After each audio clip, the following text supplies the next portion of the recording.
sociedad y central también por la disciplina y lo social, porque cuando esté vigente realmente quienes estudien y también egresen van a generar cambios en las distintas líneas. Esto es lo importante.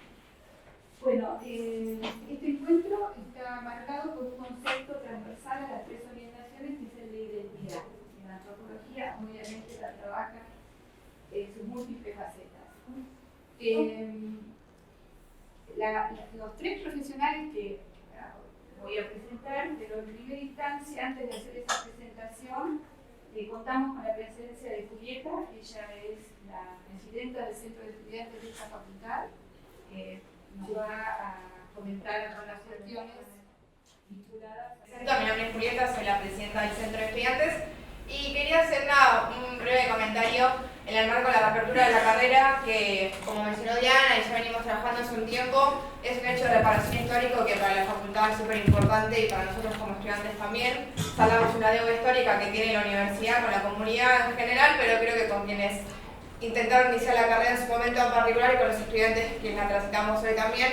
Así que celebramos este hecho, celebramos seguir avanzando en encuentros como este que permiten empezar a pensar la antropología y empezar a construir un camino que todavía tenemos que seguir andando. Vengo de una carrera que también fue cerrada en la dictadura, que es sociología, así que particularmente creo que tenemos un largo camino por seguir transitando juntos, que hay un centro de estudiantes a disposición para hacerlo de la mejor manera y pues sobre todo de una forma colectiva, que entendemos que es como tiene que transitarse en la universidad pública.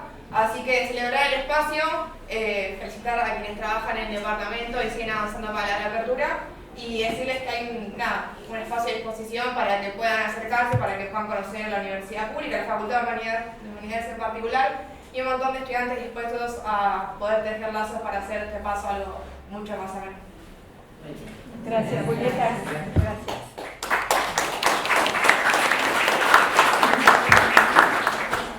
Bueno, ahora pasamos a la presentación de los investigadores y docentes universitarios que son quienes han viajado específicamente a la ciudad para formar parte de este encuentro y volcar, digamos, sus conocimientos.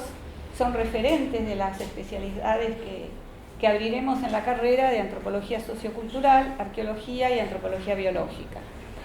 En primer término, el doctor Mariano Mariano Bonomo, casi. Él es licenciado en Antropología con orientación en Arqueología en la Universidad Nacional de La Plata y es doctor en Ciencias Naturales por la misma universidad. Es un arqueólogo que ha trabajado toda su trayectoria en las sociedades indígenas de las costas del litoral marítimo y del litoral fluvial. En este momento está vinculado a las sociedades del Paraná entrerriano, de los procesos de migración guaranítica, hace trabajos de campo intensos en esa zona del Paraná y en las costas bonaerenses de la provincia de Buenos Aires. No voy a hablar de su producción, que es muy extensa, como la de todos los que están presentes. Y Mariano es también jefe de la División Arqueología del Museo de La Plata. Sus temas son tanto la historia de la arqueología, ha trabajado mucho en la historia de la arqueología argentina, y en estos temas de las sociedades que se han vinculado con el agua. Bueno, Mariano, te agradecemos la presencia aquí. Y en segundo término, el doctor Francisco Di Fabio Roca. Él es también antropólogo social y después hiciste la especialidad en biología en la UBA y se doctoró dentro de esa especialidad como antropología biológica también en la misma universidad. Tiene un tema muy interesante, sus proyectos de investigación están vinculados a la ancestría, a la genética y a la identidad, o sea, una persona ideal para charlar hoy con nosotros. Es profesor también de la Universidad de Buenos Aires y su lugar de trabajo es la Universidad Maimóniz, de la Fundación Azara. Trabaja con equipos de genetistas y de antropólogos biólogos también de referencia, que desde la genética van a abordar la cuestión de poblaciones humanas, mestizaje, y todo lo que la ciencia se ocupa de alguna manera destruir el concepto racial de cómo la antropología antiguamente clasificaba a las personas, sino que desde el punto de vista científico y genético, obviamente, él les va a exponer hoy. Gracias también por venir. Viene en un viaje rápido porque como viene, expone y se va. Así que le agradecemos doblemente su venida hasta Mar del Plata.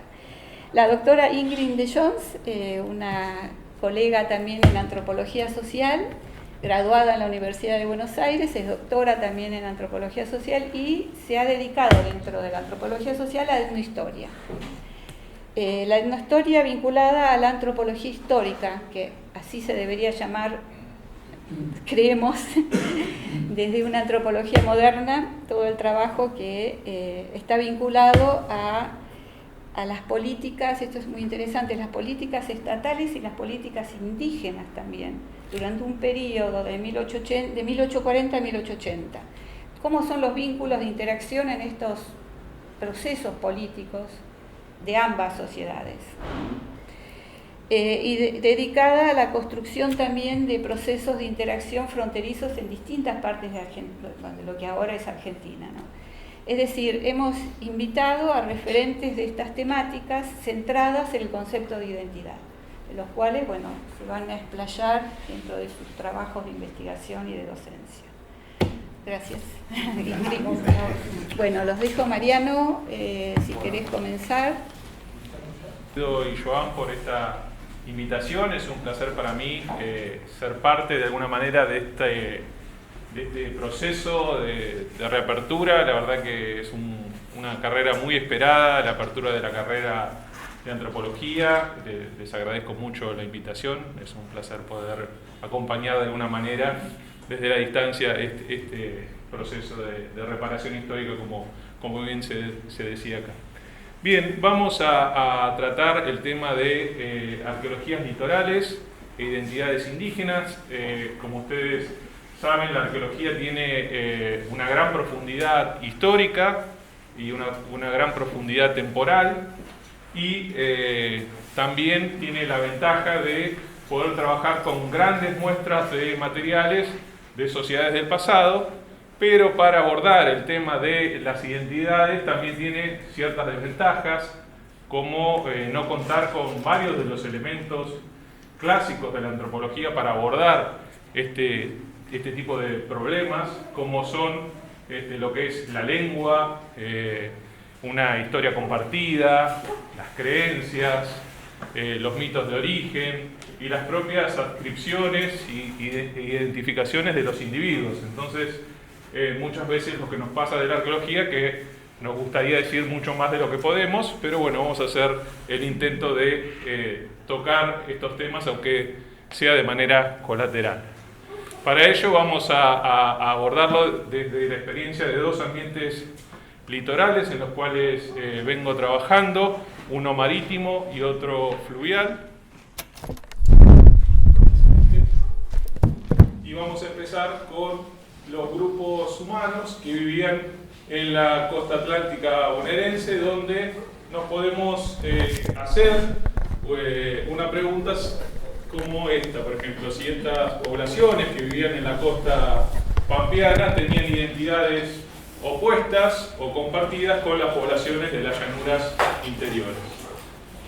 Bueno, un grupo de autores entendió que estas poblaciones tenían identidades opuestas, es decir, que el litoral marítimo pampeano fue ocupado por grupos costeros adaptados a la vida marítima, y para esto se basaban en que las sociedades de cazadores-recolectores que habían vivido en los ambientes de médanos de la costa tenían conjuntos artefactuales caracterizados por la explotación de unas materias primas locales, que son los rodados de playa que aparecen en las costas, que por su pequeño tamaño eran tallados mediante la técnica bipolar, es decir, percutidos con otros rodados sobre un yunque, y con esto se elaboraban una serie de instrumentos bien particulares, con los cuales algunos autores definían una serie de industrias, una serie de conjuntos artefactuales con formas repetidas, que relacionaban con grupos étnicos particulares. Así se empezaron a identificar en las costas las sociedades puntarrubienses, jabalienses, etc., nombres que fueron definidos desde la arqueología y que tenían como trasfondo la idea de que esta repetición en las formas, en las técnicas y en los instrumentos finales eran derivados materiales de la expresión de normas mentales que tenían los individuos que los hacían y que se materializaban en esos objetos.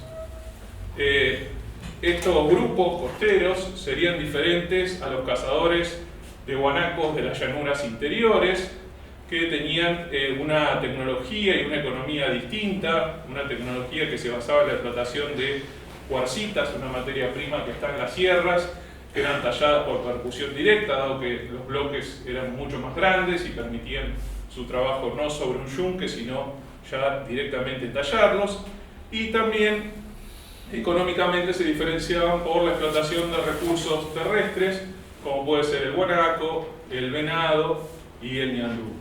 Esto se basaban estos autores en la premisa de que grupos humanos que vivían en ambientes distintos tenían ideas distintas de cómo hacer las cosas y ideas distintas de cómo alimentarse y qué recursos considerar alimentos o no. Y algunos autores lo que hicieron para explicar esta ocupación de la costa fue extrapolar, digamos, hacer analogías directas con los grupos etnográficos de Tierra del Fuego, y donde tenemos a los grupos yámanas, grupos de canoeros, explotando intensivamente los recursos marinos, viviendo en la costa del Canal de Beagle, versus los cazadores de guanaco Selknam, que vivían en la estepa fueguina. Entonces, la idea que tenían estos autores era que los grupos costeros eran grupos muy primitivos, que habían sido, que subsistían en las costas a partir de la explotación de pequeños organismos como son los moluscos, y que habían sido arrinconados, es decir, empujados hacia los márgenes de las masas continentales, por eso esa idea de grupos marginales, por los grandes cazadores de estepa, que tenían una tecnología mucho más desarrollada y que le había permitido dominar amplios territorios. Pero bueno, esta propuesta empieza a tener algunas evidencias en contra. Una de ellas es que en la costa pampeana no están presentes los concheros. ¿Qué son los concheros? Son acumulaciones artificiales de valva, producto del desperdicio de la alimentación, del consumo de moluscos, tal como sucede en costas adyacentes a la pampeana, como la norpatagónica, la uruguaya y los enormes sambaquíes del Brasil, que sí muestran esta explotación intensiva de moluscos desde hace 6.000 años. Otros elementos que aparecen en contra de esta idea de la existencia de grupos costeros es la elaboración de instrumentos con diseños similares, tanto en cuarcitas serranas del interior serrano como en rodados costeros, lo cual llevó a algunos autores, entre los cuales me incluyo, a considerar que los sitios arqueológicos de la costa y los del interior están formados por materiales pertenecientes a la misma población. Básicamente lo que se planteó es que las diferencias estaban dadas por la disponibilidad diferencial de las materias primas. Los rodados costeros en la costa, que por su tamaño se tallaban con la técnica bipolar, y las cuarcitas en el interior, que se tallaban por percusión directa. A esto se le agregaban las mismas decoraciones en la alfarería y procesos de manufactura, tanto en la costa o en el interior.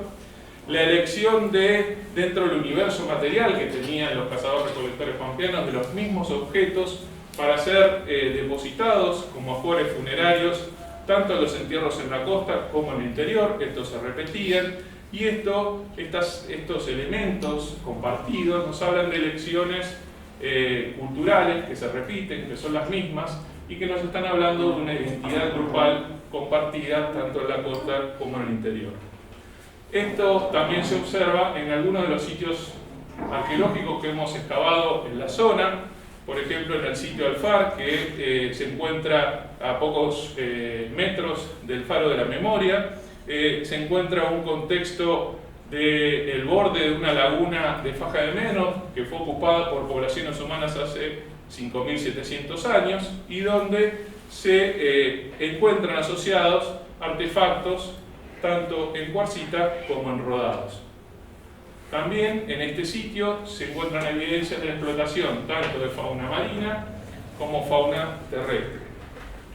En otro sitio, ya de las llanuras, ocupado hace 3.000 años, también aparece la asociación de rodados y cuarcita, la elaboración de instrumentos similares a lo que aparecen en la costa y en las llanuras más internas, y también la explotación de grandes cantidades de recursos terrestres, como el guanaco, pero también asociados a recursos marinos, como pueden ser lobos marinos, o en este caso, un pendiente elaborado con un diente de tiburón blanco. Para sintetizar un poco la información que se ha generado de la costa, básicamente la ocupación del sector de costa no está representando la imagen completa de un pueblo viviendo constantemente en la costa, sino lo que tenemos en ese sector son talleres, son sitios donde se realizaron asentamientos, donde se realizaron actividades específicas, puntuales, como el aprovisionamiento de rocas locales disponibles en las inmediaciones en la playa, con las cuales se fabricaron herramientas y que formaban parte de un sistema de asentamiento mayor que integraba sitios localizados también en las llanuras y que fueron generados por poblaciones que vivieron tanto en la costa como en las llanuras interiores y en la sierra, y que fueron recorridas a lo largo de sus circuitos anuales de movilidad. Ahora pasemos al caso del Delta del Paraná, donde nos podemos hacer como preguntas quiénes eran, cómo vivían y de dónde venían las sociedades indígenas que se asentaron en el Delta del Paraná. Bueno, a partir del año 2006, junto con Gustavo Politis, que está acá presente, detectamos más de 90 sitios en el delta superior del río Paraná.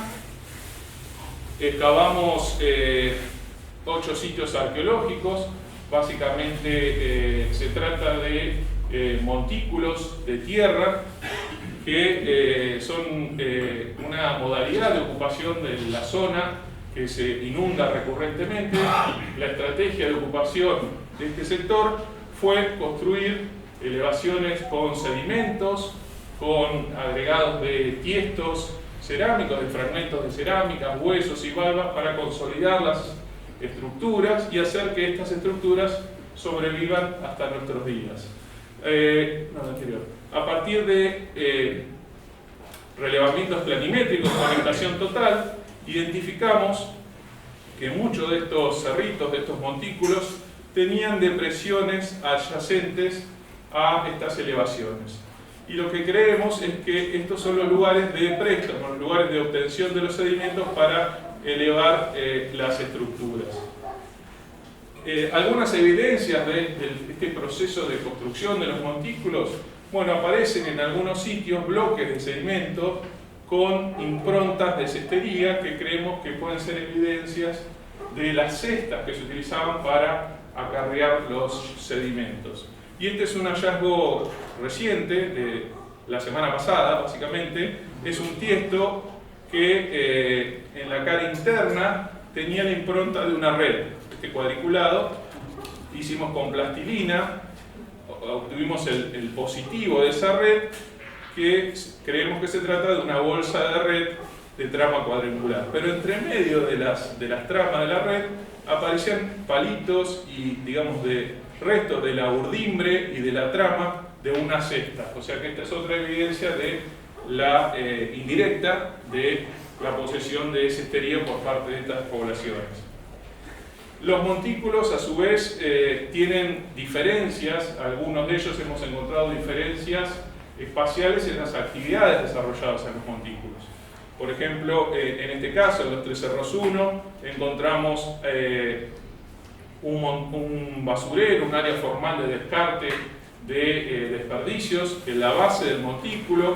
En ese sector también aparecen entierros humanos que se repiten, y en la cima del montículo aparecen pisos de vivienda, sectores donde la superficie ha sido termoalterada, quemada, y se han preservado algunas oquedades, como estos agujeros más pequeños, que creemos que son huellas de postes, y otros más grandes que en algunos casos encontramos gran concentración de huesos de pescado, o sea que pueden ser pozos donde se volcaban los desperdicios. Esta es una excavación que hicimos con Gustavo en el año 2019, que lo que buscamos es tratar de seguir una de estas superficies y con una estrategia que se llama Open Areas. Abrimos más de 35 metros cuadrados y no fuimos para abajo, sino que tratamos de seguir ese piso. Y lo que nos permitió identificar fue una estructura cuadrangular con postes que delimitan un espacio adentro y afuera, con un fogón, un entierro en uno de los extremos, y que creemos que se trata de una estructura arquitectónica con algún tipo de vinculación con algún espacio ceremonial o de ese tipo.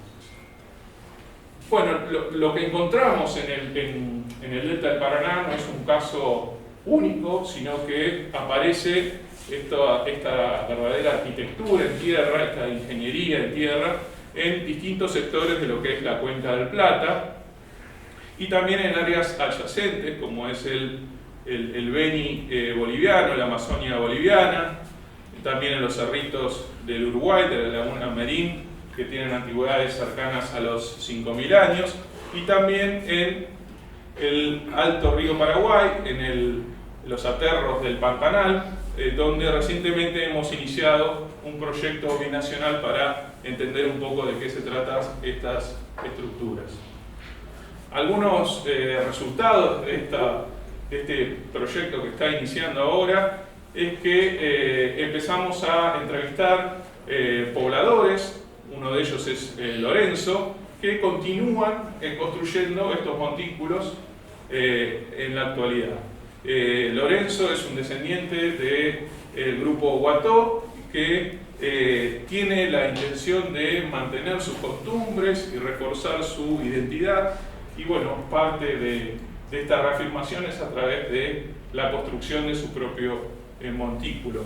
Y acá lo que vemos es lo mismo que veíamos en los montículos con las planimetrías, el área de obtención de los sedimentos para la elevación del montículo.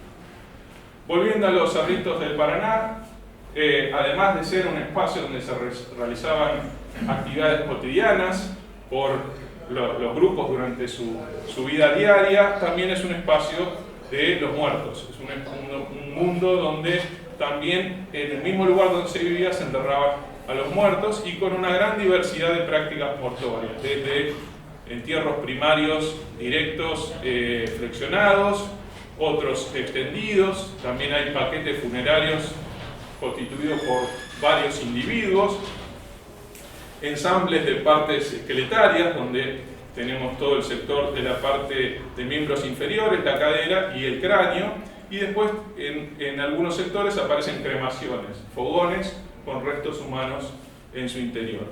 En la mayoría de los casos no posee ningún tipo de ajuar funerario. En algunos casos se repite el uso de ocre rojo de origen mineral acompañando los entierros, y en unos pocos aparecen ajuares funerarios bastante completos, como este caso del sitio Cerro de las Pajas Blancas, donde aparece un colgante hecho con un canino de yaguareté, un canino de pecarí, instrumentos óseos de cérvidos, huesos de pescado, una valva de diplón, y también una orejera que se utilizaba para distender el lóbulo de las orejas, como se utiliza hoy en día. Pasando un poco a la cronología de estos montículos, en general las evidencias más tempranas aparecen en torno a los 2000 y llegan hasta momentos cercanos a la llegada de los guaraníes al delta del Paraná, hace unos 600 años atrás. Incluso persisten luego de la llegada de Gaboto a principios del siglo XVI. Siguiente. Entonces, un poco lo que se plantea, que vienen planteando otros autores y que nosotros retomamos, es que los componentes más tardíos de los sitios arqueológicos que estamos excavando en el área constituyen la cultura material de lo que las primeras crónicas describieron como los Chanatipú, que eran las poblaciones que vivían en la zona, y que esta persistencia temporal también se sustenta en el hallazgo de objetos europeos en asentamientos Goya Malabrigo, que es como se los denomina a esta entidad arqueológica en la zona, a partir de dos sitios característicos, uno Goya en Corrientes y el otro Malabrigo en Santa Fe. A partir de esto se definió arqueológicamente la entidad arqueológica Goya Malabrigo, y también aparece cerámica Goya Malabrigo en asentamientos españoles, como puede ser el Fuerte Santi Espíritu de Gaboto, el primer asentamiento español en territorio argentino. Ahí aparece cerámica Goya Malabrigo, que ahora vamos a ver, y también en Santa Fe la Vieja, que extendiendo las ocupaciones hasta el siglo XVII. Lo que vemos acá es la distribución de Goya Malabrigo, de estos ocupación del Paraná, una asociación bien estrecha con la planicie fluvial del Paraná, donde ese uso del Paraná se ve reflejado también en los recursos alimentarios, cuya alimentación se basó principalmente en la pesca, también en la caza de coipo o nutria, también conocida, carpincho, distintos tipos de cérvidos, y una tecnología específica para vivir en ese ambiente fluvial inundable, como son las canoas y también los arpones para la pesca.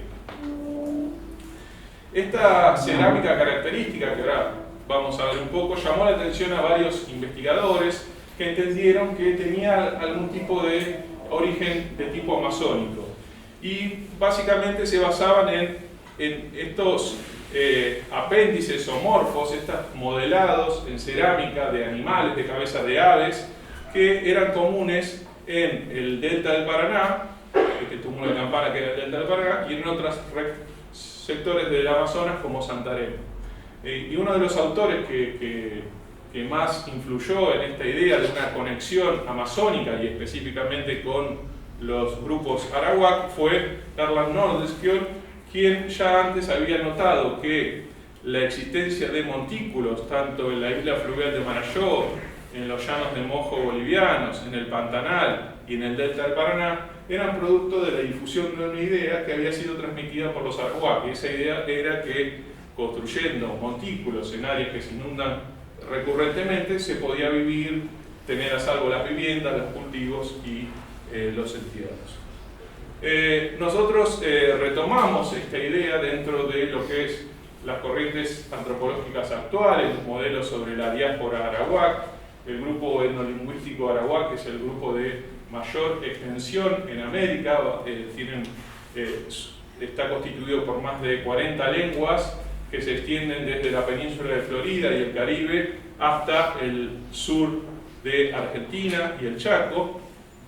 Y nosotros, digamos, retomamos esa idea que había sido en parte descartada porque creemos que hay elementos comunes con los arawak, y además de esta sugestiva cercanía entre la distribución histórica de grupos arawak y la distribución de Goya Malabrigo. Y consideramos que esta hipótesis tiene que ser vuelta a discutir, más allá de que entendemos que lo que es cultura material, lengua y genes no debe ser entendido como un paquete que se difunde homogéneamente, pero que sí podemos volver a intentar discutirlo y tratar de articular la arqueología del Paraná con la historia indígena de las tierras bajas sudamericanas. Bueno, acá tenemos esta cerámica que llamó la atención de Nordenskiöld y de tantos otros, los apéndices zoomorfos que funcionaron como asas, picos o meros ornamentos de fuentes, de pavas, ollas, y también de estas piezas que se conocen como campanas, cuya función es desconocida. Hicimos un estudio con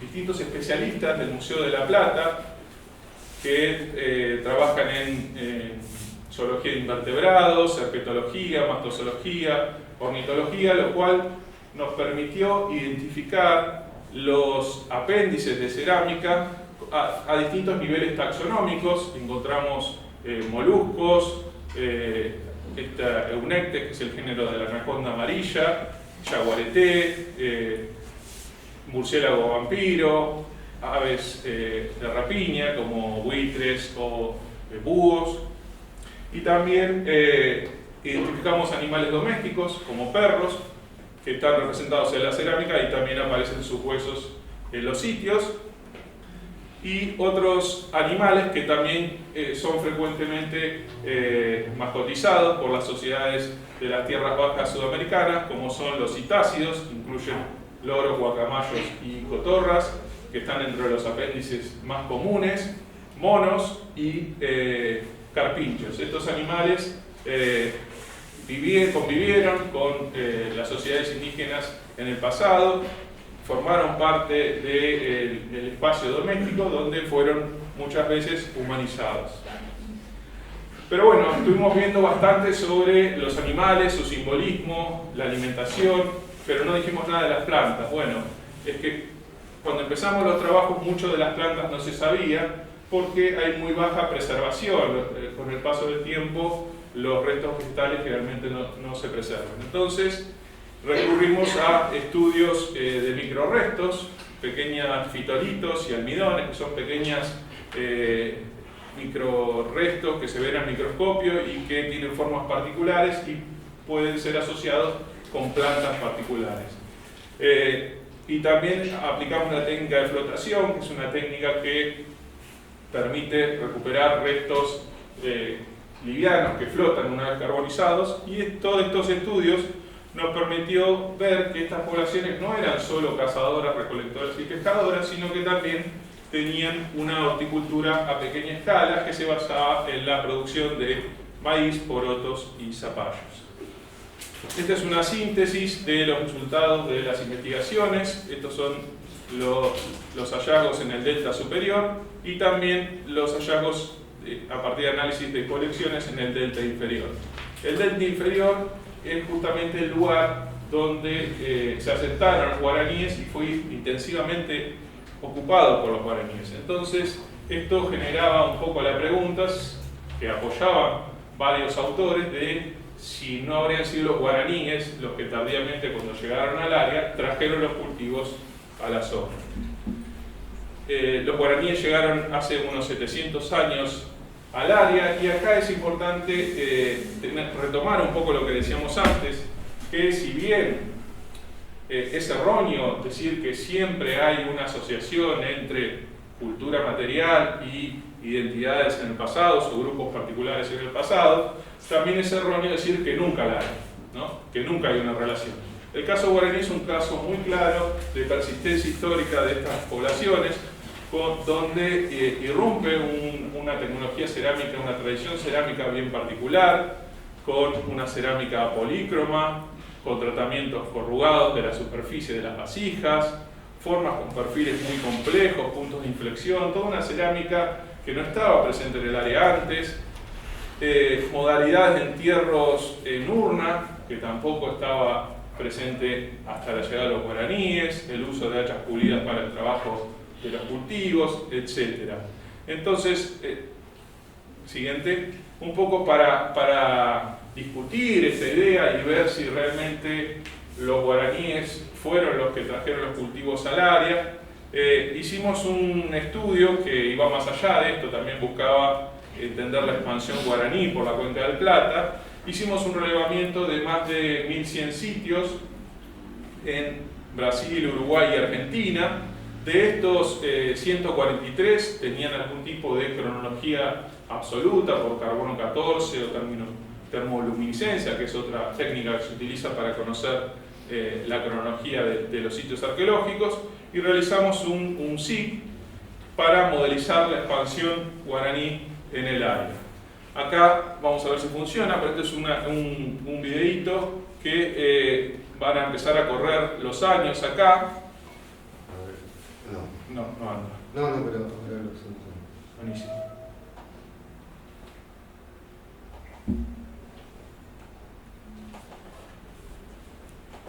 y la idea es modelizar un poco esta expansión guaraní por los principales cursos de la Cuenca del Plata. Ahí van corriendo los años y los puntitos son aldeas guaraní que van apareciendo y vamos viendo cómo se van expandiendo por la Cuenca del Plata y el litoral sur de Brasil. Estos sitios aparecen en orden consecutivo de acuerdo a la cronología que tienen. Esto es básicamente un poco para que vean esta modelización que hicimos sobre esta expansión guaraní en la Cuenca del Plata. Sí, ahora sí podemos volver a... Sí.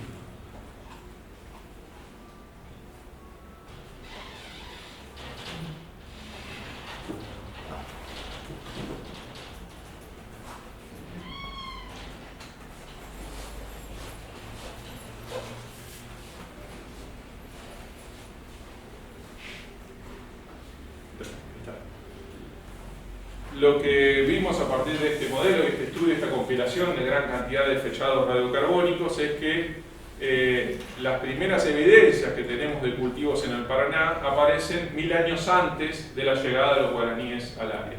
Esto contradice la idea de que los guaraníes fueron los que trajeron los cultivos, sino que los cultivos estaban presentes en las poblaciones locales. Cuando estaban presentes los cultivos, los guaraníes estaban a más de 900 kilómetros aguas arriba del Paraná. Y un poco para terminar, quería contarles un poco cómo entendemos nosotros la arqueología, que la entendemos como historia indígena de larga duración. Creemos que los fenómenos sociales que aborda la arqueología son básicamente solo una parte de un proceso histórico mayor que tiene raíces prehispánicas, pero se extiende en momentos históricos y que llega a la actualidad, y que lo que debemos lograr, un poco también como está sucediendo con este panel, lograr realizar una verdadera interdisciplinariedad, verdaderos estudios interdisciplinarios, donde no solo la arqueología, sino también la lingüística, la antropología social, la etnografía, la etnohistoria, la genética, aporten su mirada sobre estas mismas sociedades y permitan construir una imagen más compleja y completa sobre estas sociedades que forman parte de nuestra propia sociedad y que llegan hasta el presente. Bueno, eso era lo que tenía para contarles. Muchas gracias.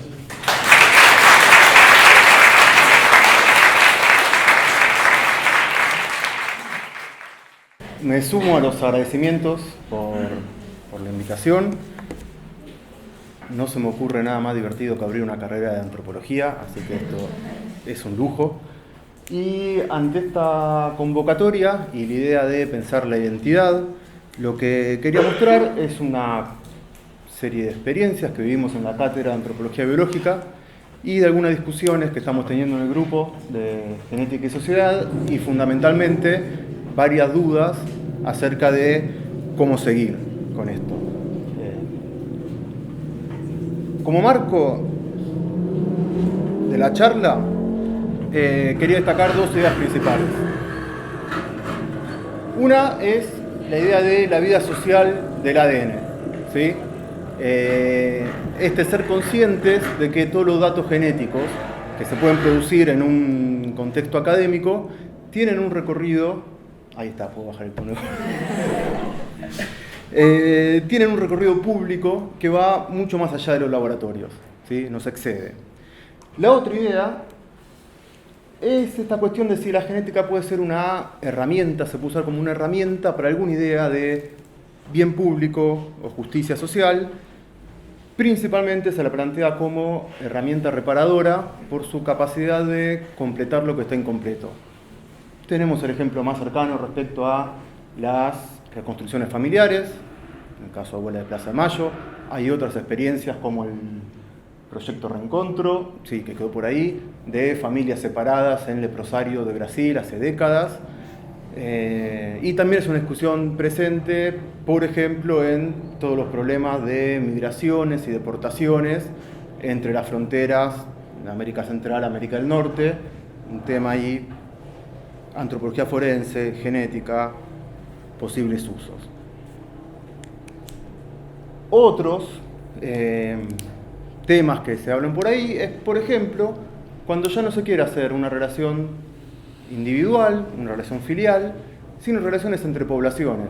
Y los casos que muchas veces se hablan son esclavizados afrodescendientes que quieren reconstruir algún vínculo con grupos de esclavizados en el pasado o directamente con algún dato, alguna región en África, alguna población en especial, toda información que se perdió y ver si se puede hacer algo para reconstruirla. La pregunta es, ¿podemos hacer algo acá? ¿Habría alguna pregunta así en nuestro contexto? Bueno, una posibilidad es, si lo pensamos, de este discurso de la Argentina blanca europea. ¿Sí? No hace falta profundizar mucho, hay muchos autores que lo han trabajado y lo trabajan muy bien. Sabemos que es una construcción de una identidad nacional basada en ser todos inmigrantes, todos descendientes de inmigrantes ultramarinos, conformando una sociedad homogénea. Y entre todos esos autores que tanto lo trabajan, tomamos la idea de ese gato que habla de este discurso que cortó hilos, ¿sí? Y rompió tramas ancestrales para seguir la idea de, bueno, ¿puede la genética reconstruir algo de esto? ¿Puede reconstruir esos hilos? ¿Se puede pasar de una idea de una Argentina blanca a una Argentina mestiza? Y en ese caso sí tiene algo para decir la genética, o mejor dicho, si los profesionales que trabajan con datos genéticos tienen algo para aportar ahí. Bien. Sin profundizar mucho, pero un segundito para hablar de a qué nos referimos cuando decimos datos de ancestría genética. Por un lado están los estudios de mezcla génica, que se muestran como de ancestría, pero quizás en realidad deberíamos llamarlo más de similitud, porque nunca dicen nada respecto al pasado en sí, ni a los ancestros, sino que se toman algunas poblaciones actuales, se las toma como poblaciones de referencia, poblaciones parentales, se les hace un perfil genético y luego al tipificar el mismo perfil genético en la población de interés, por similitud se le va a decir que hay ciertos componentes, ¿sí?, que aportaron a la conformación de esa población. Es esa misma lógica que se aplicaba a estudios de ya hace un par de décadas, 15 años, con solo 3 poblaciones parentales y muy poquitos marcadores tipificados, a las actuales, que se pueden hacer con cientos de miles, ¿sí?, de marcadores genéticos y tomar decenas de poblaciones de referencia o incluso más. Acá a propósito puse un ejemplo de un test de ancestría genética comercial, ¿sí?, de todos los que se venden, donde se propone encontrar diferencias intrabalcánicas, ¿sí?, y también relaciones con grupos tupí, por ejemplo, ¿sí?, grupos amazónicos. Y bueno, acá en estas cuestiones de... bueno, gracias. Vamos a ver si ya le voy a encontrar el uso. En estas cuestiones de qué poblaciones se toman como referencia, cómo habrán pensado y qué habrán muestreado y por qué habrán considerado estos grupos, cómo los habrán definido, cómo los habrán demarcado, entra la idea de la cantidad de decisiones metodológicas que hay en el medio, lo construido que está ese dato y las variantes que dependen. Además de eso, de estos datos de mezcla o similitud, están los linajes uniparentales, ¿sí?, que no brindan informe de distintos componentes, sino que se dan por una sola vía, materno-paterna según el caso, y que gracias a las migraciones de nuestra especie, algunas variantes de estos linajes se pueden asociar a regiones geográficas. ¿Sí? Todo esto entra en la bolsa de informadores de ancestría genética. Bien, ahora, centrándonos en la actividad académica, ¿qué se hizo al respecto, ¿sí?, con esto? Ya van para 30 años casi de sumatoria de antecedentes, de estudios de genética poblacional, que principalmente tenían cierta justificación biomédica. ¿sí? La idea era pensar, bueno, si hay aspectos de la salud que están relacionados a cuestiones genéticas, debemos conocer nuestro acervo genético. Y eso inmediatamente llevaba a la pregunta, si hay cuestiones de salud asociadas a perfiles genéticos de cierta ancestría, y nosotros pensamos que tenemos una base genética exclusivamente europea, y resulta que no lo es, vamos a estar en un problema. Entonces hay que conocerlo. Y se empezaron a sumar muchos antecedentes, puse un par nomás de ejemplo, ahora te voy a hacer pasar rápido. Por ejemplo, un grupo de MOTI, colaboradores, este es del 2013 creo, se estudian distintas poblaciones cordilleranas, linajes maternos americanos, bueno, que justo por acá abajo, pero en una proporción enorme, ¿sí? 90%, así en promedio, algunas localidades que llegan al 100%.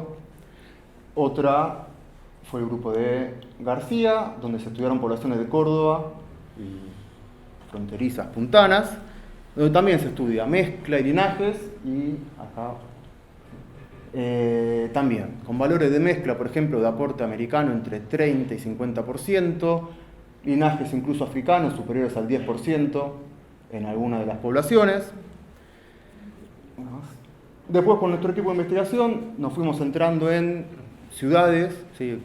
Tirando a grandes, de distintas regiones del país: Salta, Rosario, Bahía Blanca, Puerto Madryn. Y también lo mismo, aporte de variables de ancestría europea, americana, aportes altos de linajes americanos. No, sí, justo. Un paso más, y un paso técnico más en las investigaciones permitió ver estos estudios de mezcla no ya a nivel poblacional, sino individual, ¿sí? En estos gráficos, estos gráficos, cada una de estas barras sería una sola persona, ¿sí? Prácticamente son muy pocas las que están pintadas de un solo color. Entonces estos aportes diversos se dan también para dentro de cada uno de los participantes. Bien, y esta es una línea de estudio que sigue hasta el presente. Este artículo de unos colegas de Puerto Madryn es de abril o marzo, por ahí, donde van a decir que, bueno, ya distinguir entre América, África y Europa nos queda corto, ¿sí? Porque la técnica avanzó, podemos ir más allá de ese modelo trihíbrido, ¿sí? Y va a hablar diciendo que la genética nos permite ver mucha más diversidad todavía, ¿sí? Ya no es Europa, sino son todas estas regiones de Europa, ya no es África, sino norte de África, Medio Oriente, sur de África, etc. Hay muchos más ejemplos, pero ya hace años que los datos son muy coherentes, ¿sí? Desde una perspectiva de genética de poblaciones, no habría forma de sostener una idea de población homogéneamente europea. Esto lo podríamos ver como un momento de doble optimismo para la disciplina, porque se avanza en el conocimiento, se suman esos datos que se querían tener sobre los perfiles genéticos, y además tenemos herramientas útiles para discutir esa identidad, ese discurso de identidad nacional que no convencía, ¿sí? del que no estamos tan de acuerdo.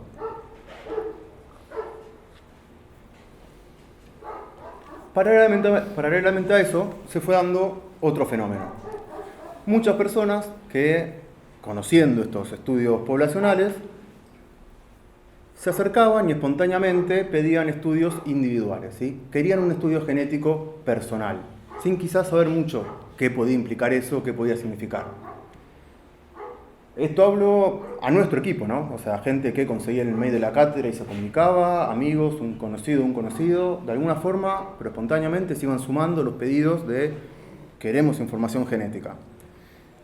Entonces dijimos, bueno, veamos qué pasa. Y empezamos a entrevistar a la gente, ¿sí? Preguntarles por el interés, por las motivaciones, por las historias. Armamos árboles genealógicos, hicimos algunos test genéticos, y así a grandes rasgos lo que se veía era que las historias familiares eran una reproducción a menor escala de estos mismos discursos sociales. ¿sí?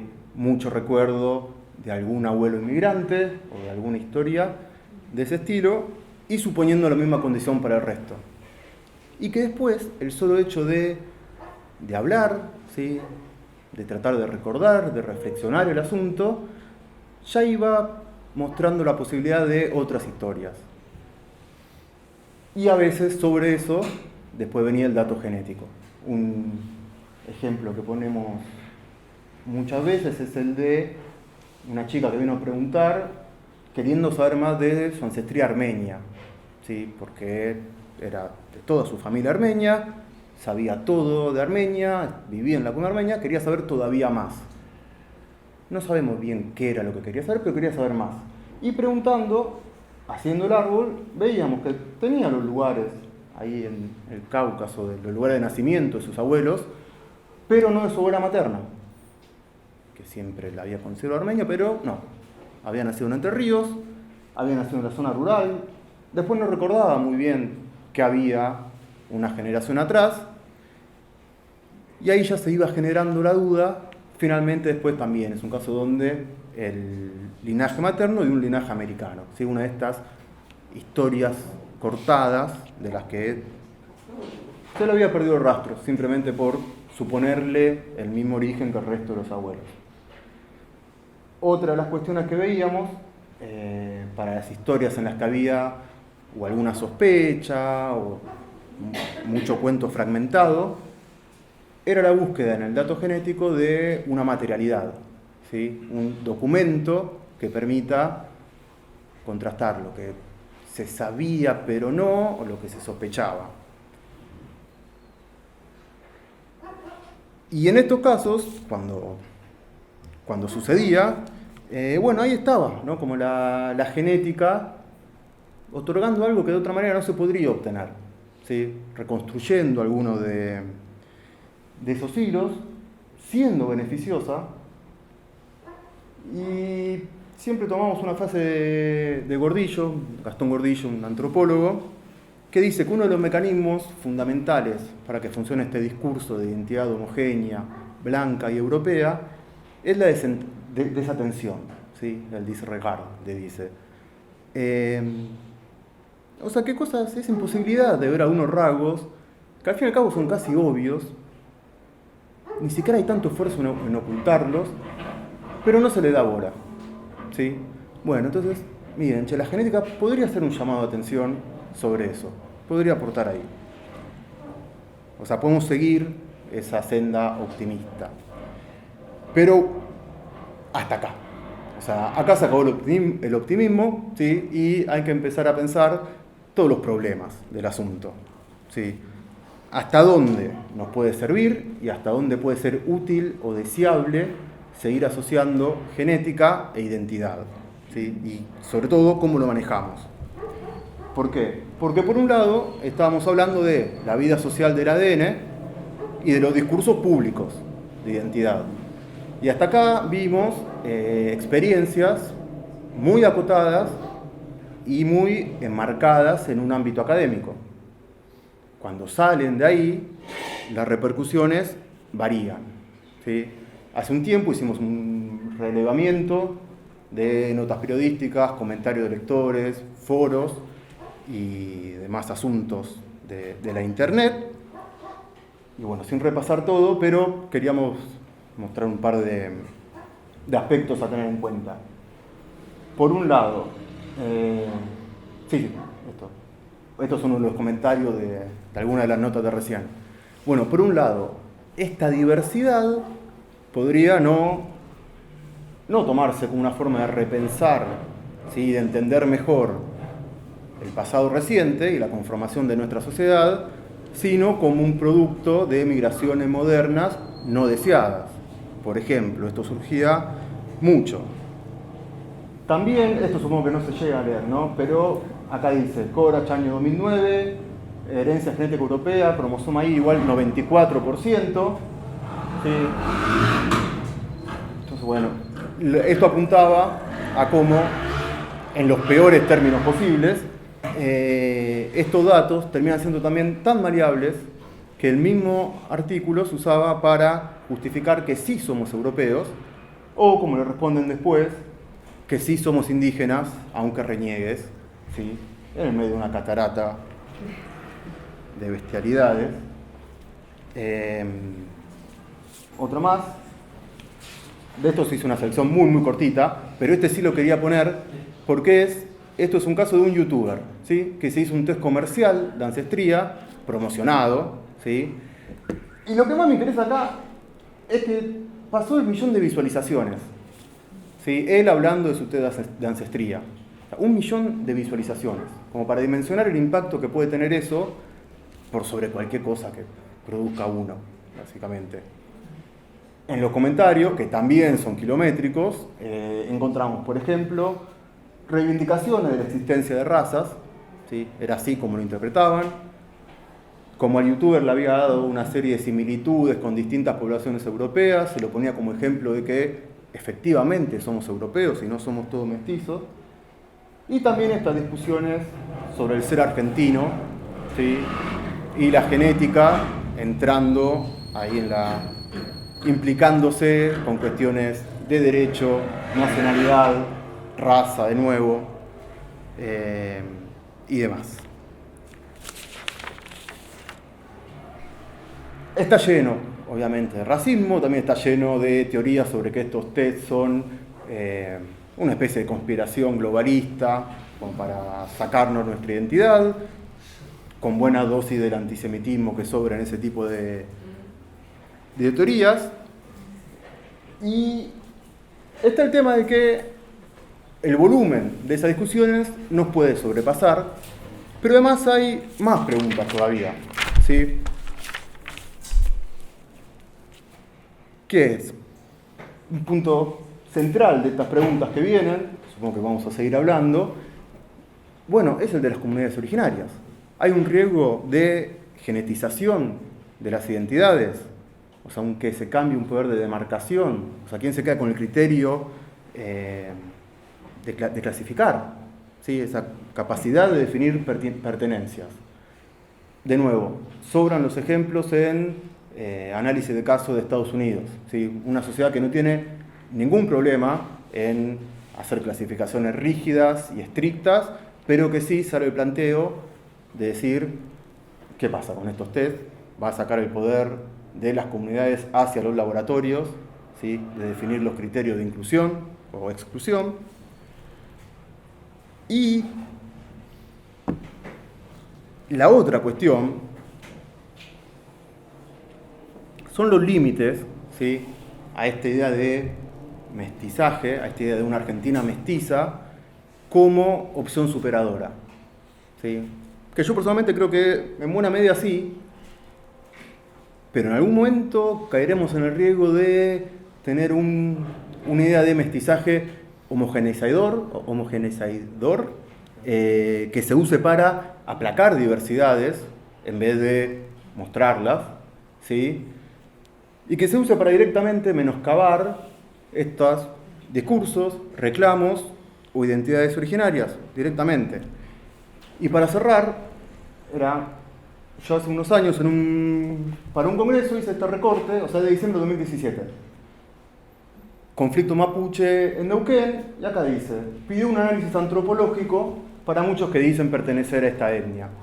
Y yo cerraba diciendo, bueno, en este pedido de análisis antropológico, ¿estarán pensando en análisis genéticos? O sea, ¿qué se viene? Bueno, en este último par de meses, ¿sí? Con lo sucedido en Mendoza,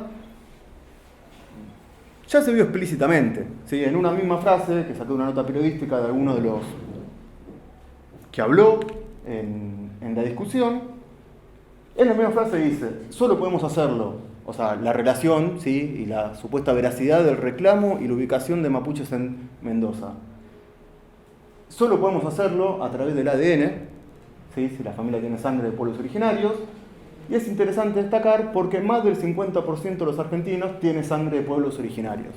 Así que en la misma frase, primero, se pide el uso de estos tests, aunque no sé bien qué es lo que querría hacer, o sea, no sé bien cómo lo quisiera probar, pero tiran el tema igual. Y también se usan los datos ya obtenidos justamente con esta idea de un mestizaje homogeneizador. Entonces nos quedan todas las preguntas, ¿sí? De qué hacer en tanto disciplina y en tanto profesionales de la antropología. O sea, qué hacer si una comunidad pide test porque consideran que pueden llegar a ser útiles, ¿sí? No sé, ¿tenemos una postura unificada? No. ¿Conviene ir caso por caso? ¿Corremos el riesgo de sentar algún antecedente o jurisprudencia que a la larga sea contraproducente? ¿O damos de baja todos los datos genéticos? O sea, dejamos de considerarlos para cualquier tipo de discusión pública o académica. Y también si tenemos margen para hacer eso. Si tenemos margen, por ejemplo, para despreciar por fantasiosos estos test genéticos comerciales, aún sabiendo que su impacto en un discurso público puede ser enorme, ¿sí?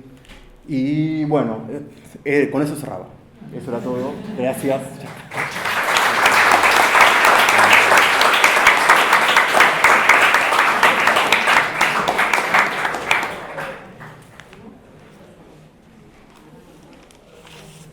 Yo también me sumo a los agradecimientos a Diana, a Guido, a Joan, por habernos traído acá, contenta de estar con los colegas y bueno, y desearles suerte en esta próxima, espero, apertura de la carrera.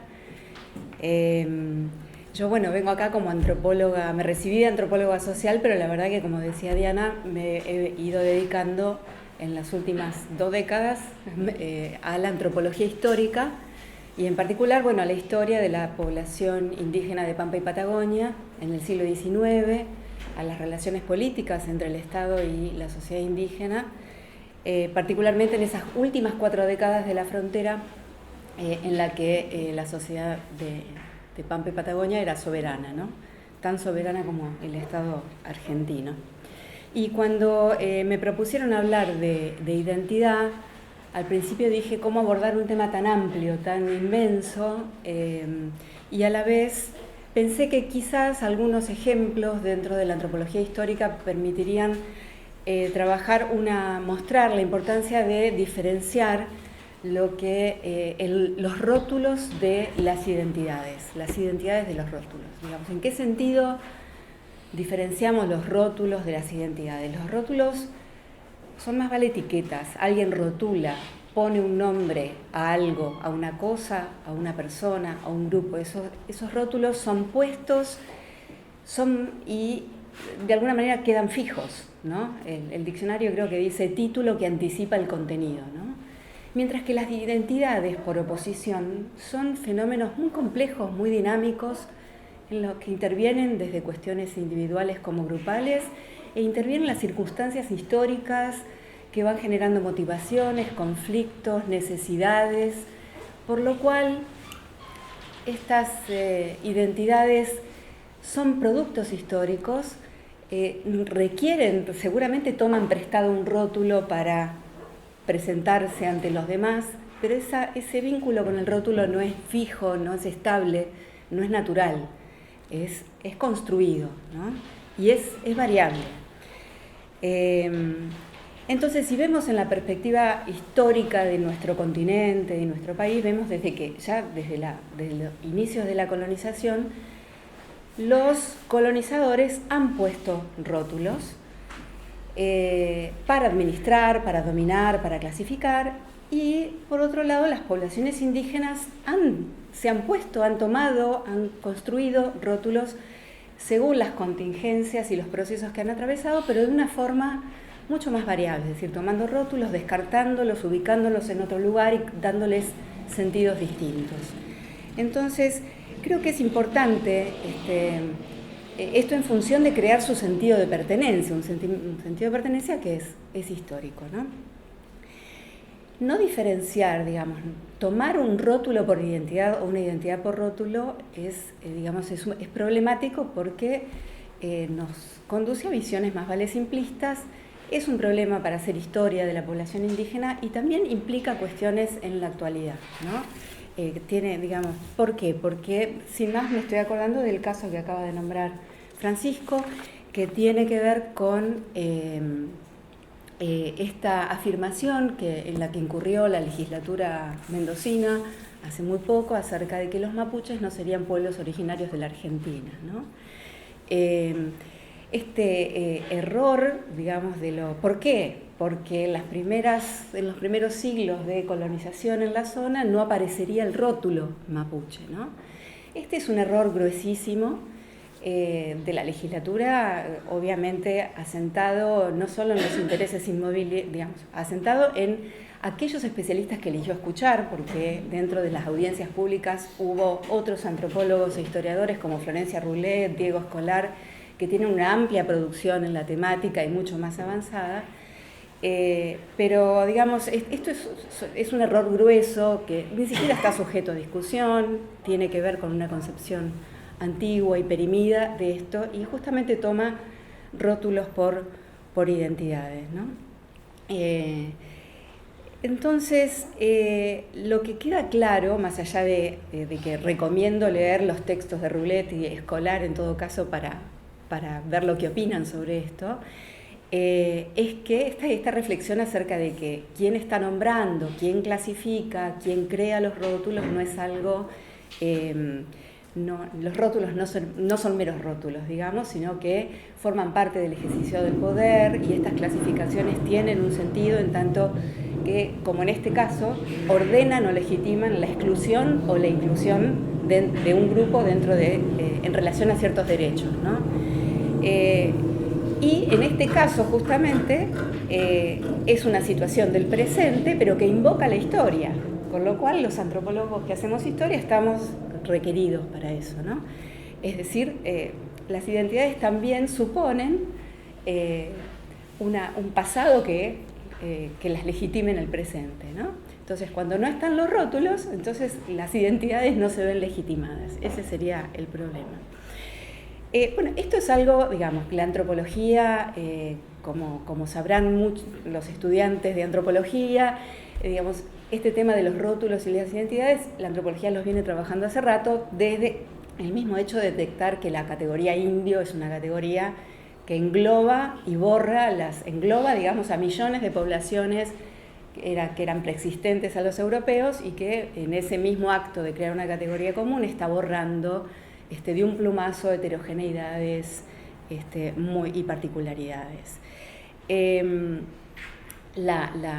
La mentalidad colonial creó desde el inicio, percibió a los indios como opuestos, digamos, los percibió dentro de un esquema binario por el cual los indígenas eran una inversión del mundo europeo, ¿no? Civilizados versus barbarie, cristianos versus infieles, nómades versus sedentarios, bueno, y así.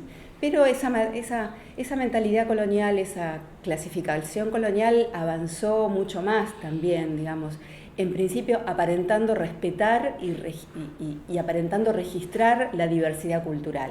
Entonces esa matriz cultural también ordenó el espacio americano, lo segmentó en unidades distintas que ocupan territorios distintos, tienen lenguas distintas, tienen una organización política distinta, imponiéndonos quizás un modelo que todavía perdura cuando espontáneamente pensamos en las culturas, que es este isomorfismo entre espacio, cultura e identidad, ¿no? Espacio, cultura y lengua y organización política, como si esa fuera la organización natural de cualquier sociedad humana, ¿no? Y esto es algo que sería interesante continuar discutiéndolo, porque no todas las sociedades humanas digamos, se basan en este isomorfismo, ¿no? Que nos hace acordar mucho a los estados nacionales, ¿no? Pero ni siquiera los estados nacionales responden exactamente a este modelo, ¿no? Entonces, este paisaje etnológico en el que había unidades discretas, separadas unas de otras, suponía entonces, primero, que no era tan importante ver las relaciones entre estas unidades como sus características internas, ¿no? Como si estas unidades estuvieran aisladas unas de otras. Y algo que se agregaba era la fijeza, digamos, el que estas culturas estaban dadas. Entonces, cualquier tipo de transformación que la historia y la acción humana aportara, cualquier tipo de exceso, transformación de estos límites, de esta organización, de esta lengua, era entendido como una pérdida, un alejamiento de esta identidad primordial y por lo tanto la desaparición. Es decir, dentro del marco del devenir de la historia marcada por la presencia europea, los otros indígenas, si cambiaban, eran en un sentido de desaparecer, digamos, de diluirse, ¿no? Por supuesto que esto es lo que estamos intentando criticar y no afirmar, y ¿qué puede hacer, digamos, la antropología histórica? O cuáles han sido algunos aportes de la antropología histórica para poder romper un poco con este tipo de percepción de este paisaje etnológico. Por un lado, si querés, por un lado es poner en evidencia esta matriz colonial. Uno puede leer los documentos de la etapa colonial, de la etapa republicana, escritos generalmente desde el poder, por funcionarios, por misioneros, por exploradores, por estudiosos, y ver, incluso por historiadores, ¿no? Jesuitas, historiadores, por ejemplo, y ver la distancia que hay entre los rótulos que utilizan y los nombres y las realidades que están nombrando, ¿no? Por ejemplo, en este caso yo lo que estoy mostrando es que en el siglo XVIII, desde el Río de la Plata, los funcionarios clasificaban las poblaciones que estaban del otro lado de la frontera, digamos, con diversos nombres, en los que en algunos casos eran nombres que les eran aplicados a los grupos por otros grupos, ¿no? Y en otros casos tenían que ver con el lugar en el que se hallaban, como los pampas y los serranos, ¿no? Es una distinción que operó inicialmente y que luego tendió a subsumirse porque los serranos quedaron incluidos dentro de una categoría más englobante de los pampas. ¿Por qué se usaba esta categoría? Para los españoles, desde la mirada española, los pampas eran, digamos, grupos cercanos, en diferencia a los aucas. Los aucas eran grupos más lejanos. Los pampas eran grupos no belicosos con los que se mantenían tratos de relaciones de intercambio, y los aucas en principio estaban más lejos y eran más peligrosos. Pero el mismo devenir del siglo XVIII nos va mostrando que aucas y pampas se emparentan, que aucas y pampas cambian de lugar de asentamiento y que incluso cambian de caciques. Aucas crean tratados de paz con los funcionarios coloniales, mientras que los pampas son objeto de expediciones punitivas y por lo tanto son potenciales enemigos. Es decir, ninguna de estas clasificaciones es permanente ni les dura ni siquiera a los fines de la administración colonial. Es decir, hay una distancia entre el rótulo y la realidad que está nombrando, ¿no? Por otro lado, lo que hace la antropología es tratar de salirse de esta única mirada, que es la española, la más predominante en los documentos, y preguntarse por cuáles eran las lógicas por las cuales la propia sociedad indígena se nombraba a sí misma. Y acá podemos pasar al segundo. Y si estamos hablando de Pampa y Patagonia, es importante pensar en este concepto de la mapu de mapuche, que es el espacio, la noción de Gualmapu, ¿no? El Gualmapu, si querés cambiar, es un gran espacio. En realidad Gualmapu significa territorio circundante.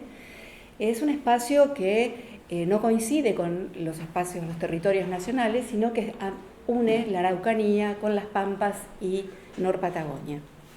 Y en función de esta distinción, el Gualmapu, surgen espacios que están a un lado y otro de la cordillera, al este y al oeste, y al norte y al sur.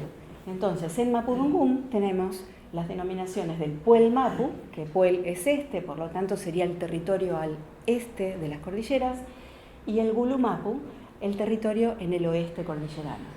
Y así también tenemos Willy Mapu, que es el sur, el Picul Mapu, el norte, territorios al sur, territorios al norte. Y si esto era llevado a la creación de categorías también, digamos, de alguna manera eran rótulos, pero eran más que rótulos, porque no es justamente lo que no son, son fijos, cambiamos. Son nombres que la sociedad indígena producía para nombrar a sus vecinos. Estos nombres, en tanto utilizaban estas referencias geográficas, eran situacionales, dependían de quién estaba nombrando.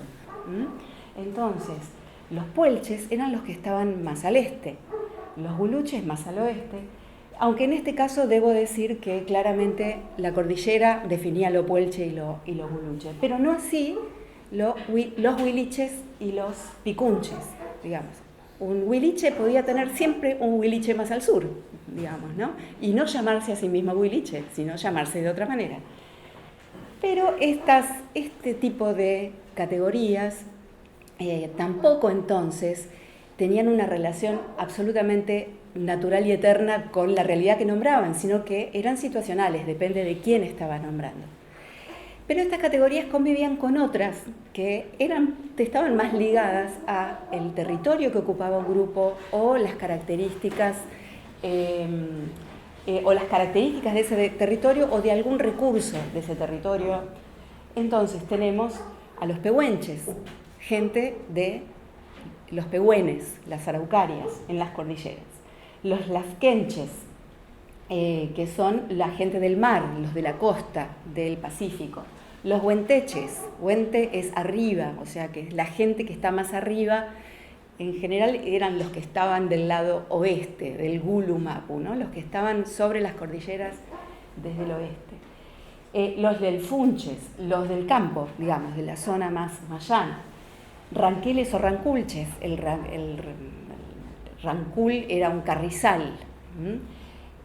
Chasiches, los chasiches o salineros se llamaban así porque chasi es sal y che es gente, por supuesto, ¿no?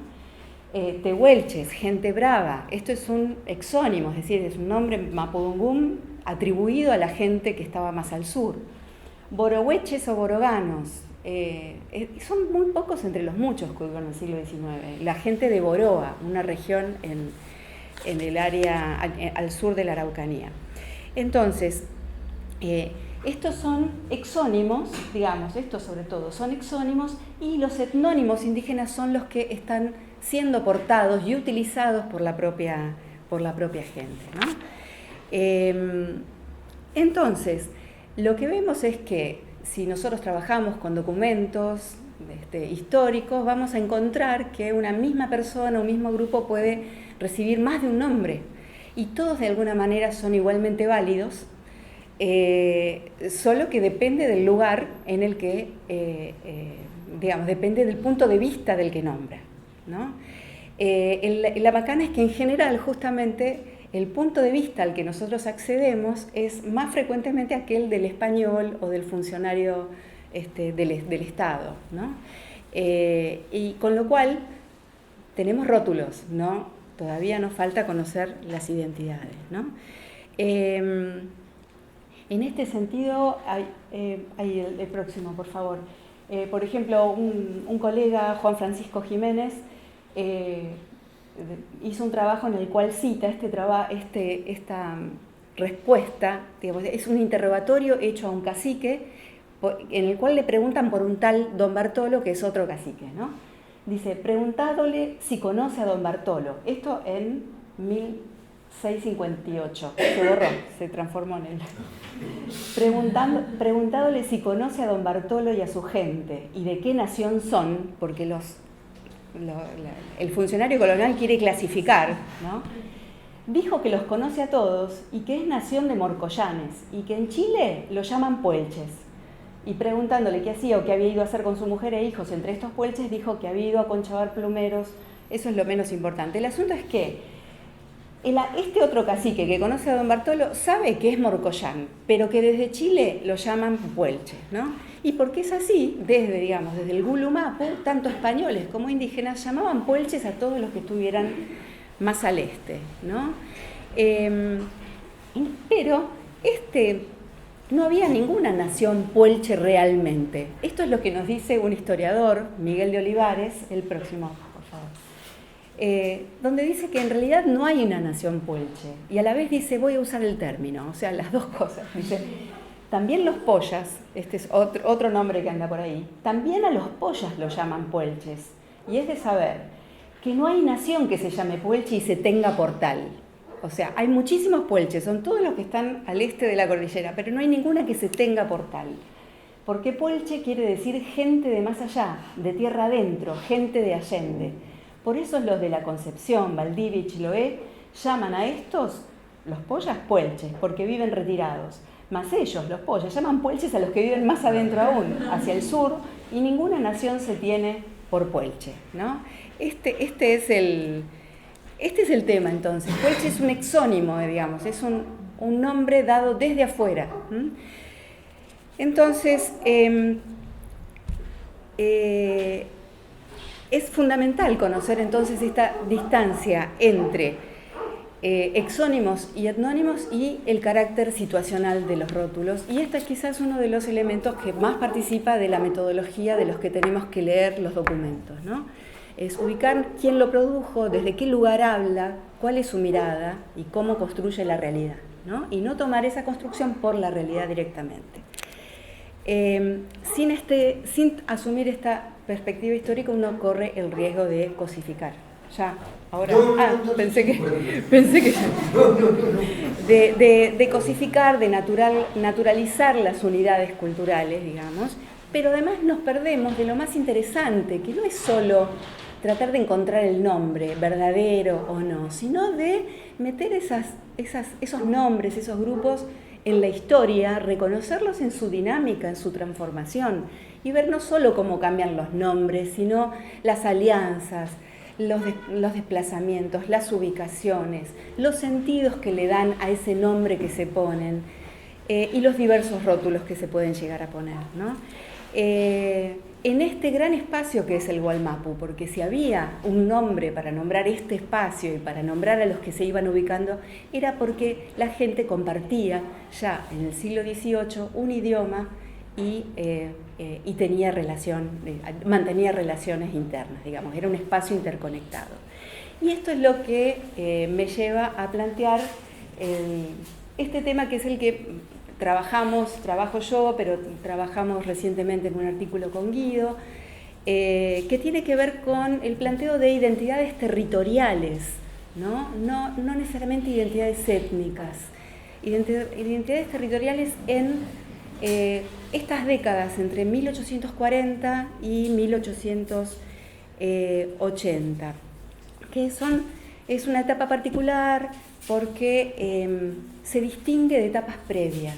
Es una etapa singular porque, podés poner el siguiente, es porque después de la etapa de las independencias, en las que los mismos sectores indígenas participaron entre las fuerzas realistas y las fuerzas patriotas, el espacio de las Pampas y Norpatagonia se estabiliza. ¿Qué significa que se estabiliza? Que hay mucho menos conflictos, que van disminuyendo abruptamente, que los liderazgos se estabilizan, se afincan en ciertos territorios, y que incluso esos líderes comienzan a hablar en términos de linaje, a pensar en que sus propios hijos sean los que hereden el puesto, ¿no?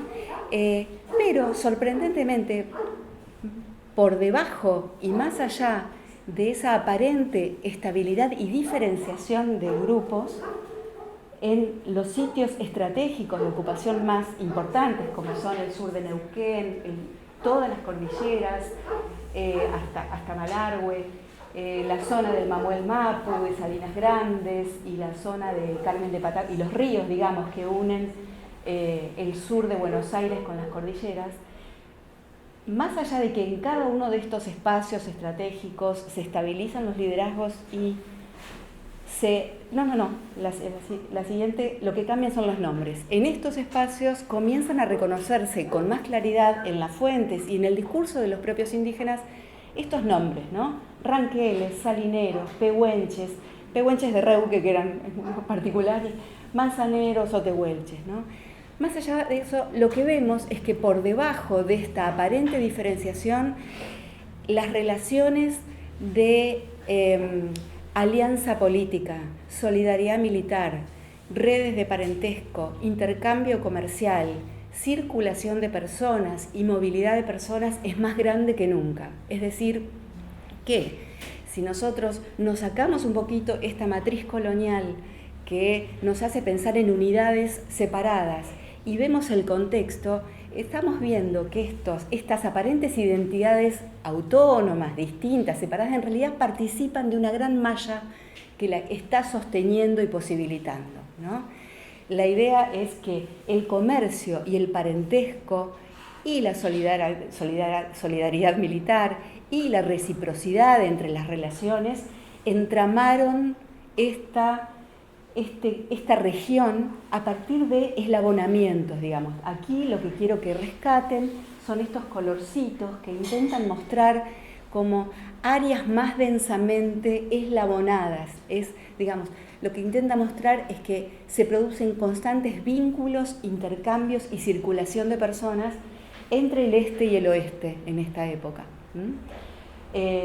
permitiendo entonces que los individuos cambien incluso de ubicación territorial y con eso cambien de identidad, porque la identidad la da sobre todo el territorio, no la sangre, no necesariamente un linaje. Autores como Daniel Villar, que es un historiador muy importante, que falleció hace muy pocos años en Bahía Blanca, llaman a esto estructura rizomática, utilizando la metáfora del rizoma como algo que permite hablar de una totalidad más allá de los epifenómenos, digamos, aparentes, ¿no? Ustedes saben, el rizoma es esa raíz que uno arranca y empieza a tirar y no termina nunca.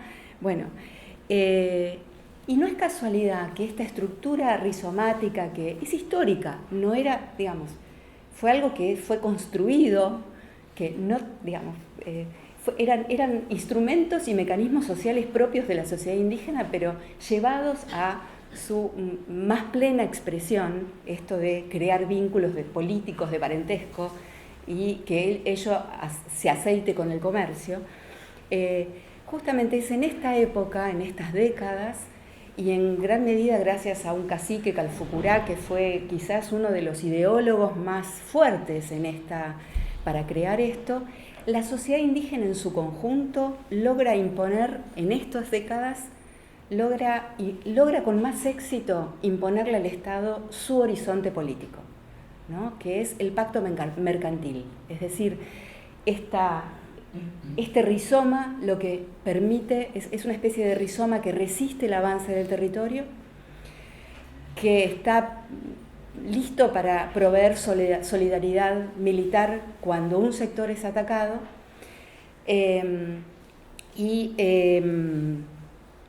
y sobre todo lo que busca es la paz, digamos, aunque suene quizás algo romántico, lo que están buscando los líderes de esta época es asegurarse un intercambio conveniente en las fronteras.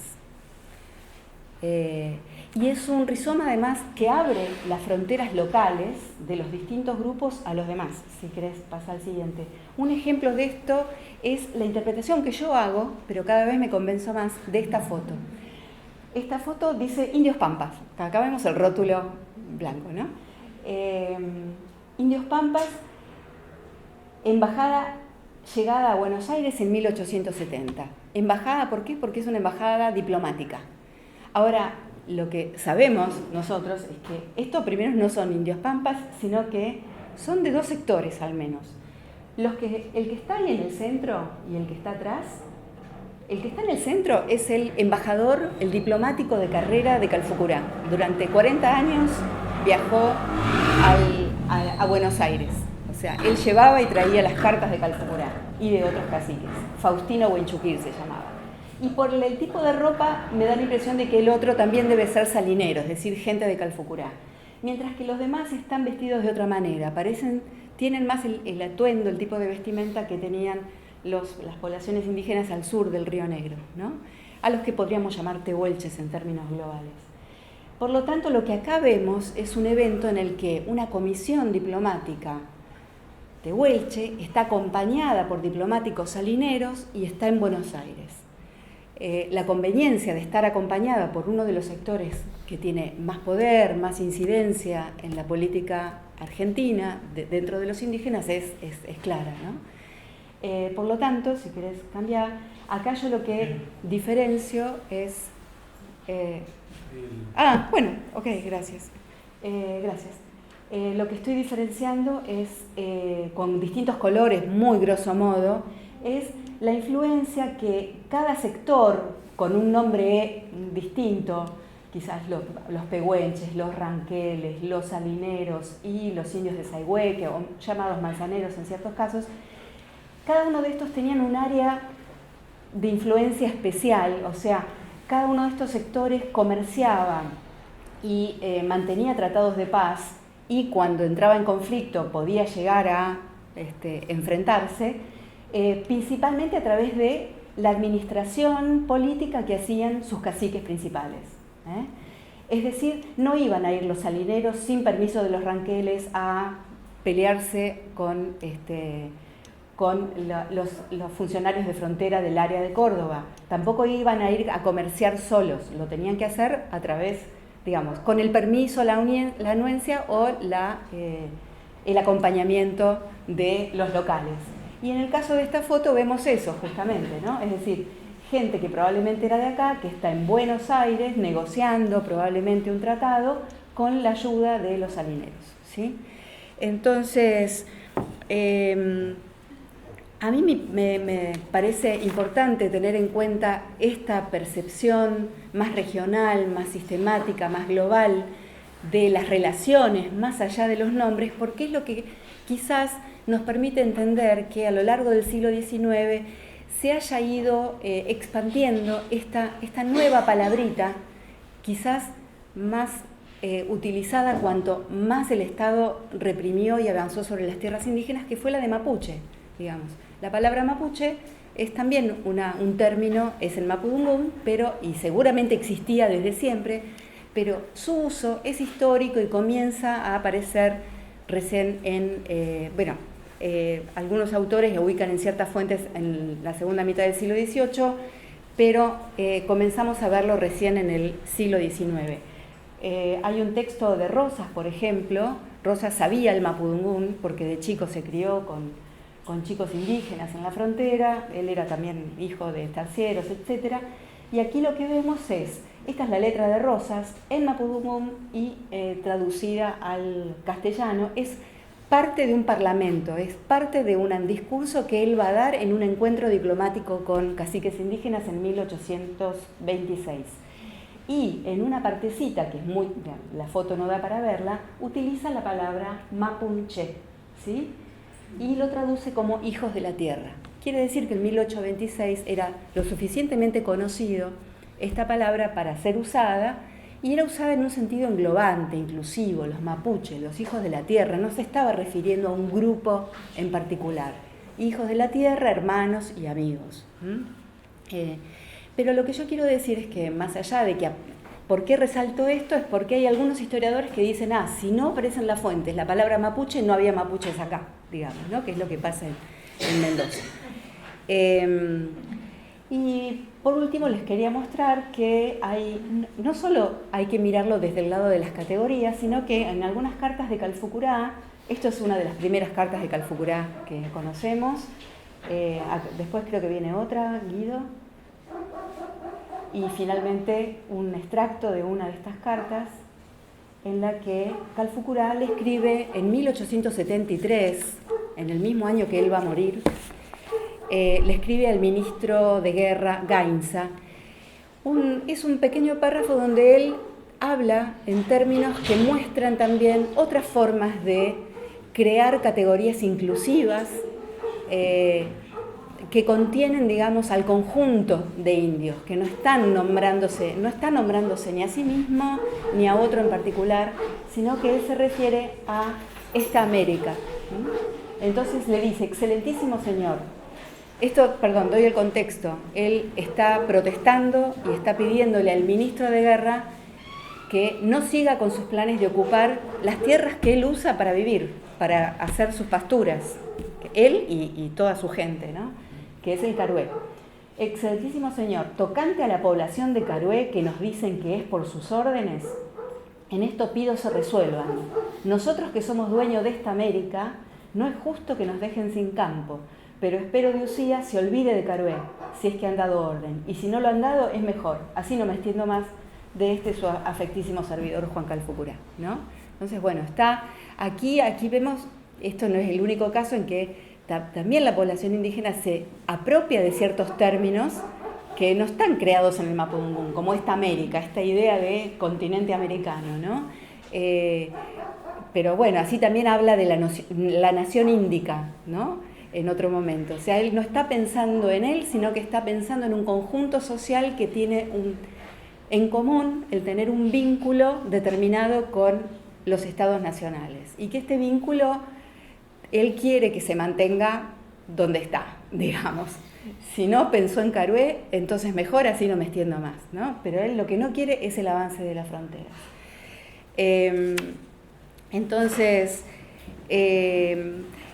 bueno, esa quizás es lo que quería transmitir hoy, es esta idea de que las identidades son una cosa, los rótulos son otra, y que, por supuesto, no están tampoco tan absolutamente diferenciados. Es decir, la práctica colonial influyó para que ciertos rótulos se perdieran, otros se extendieran o achicaran y se impusieran. Mucha de esa práctica discursiva del poder influyó en la identidad de los indígenas, pero no hay que desconocer que también hubo y hay una permanente agencia indígena que decide utilizar o no esos rótulos y crear otros, ¿no? Como lo vemos acá, ¿no?